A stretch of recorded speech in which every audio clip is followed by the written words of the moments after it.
మీరు చెప్పిన చోటకి రైల్వే శాఖ తరలిస్తుంది.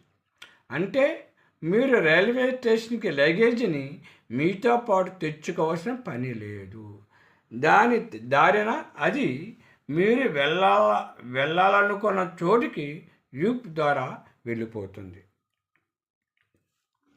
నిజానికి మీరు బుక్ బ్యాగేజ్ ద్వారా అప్లై చేసుకుంటే మీ ఇంటి నుంచి తీసుకెళ్లే లగేజీని రైల్లో ప్రత్యేక బోగీలో ఉంచుతారు.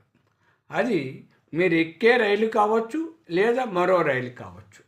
ఏదైతేనేమి మీ ప్రయాణం ఎంత వేగంగా జరుగుతుందో మీ సామాన్లు కూడా అంతే వేగంగా డెస్టినేషన్కి చేరుకుంటాయి.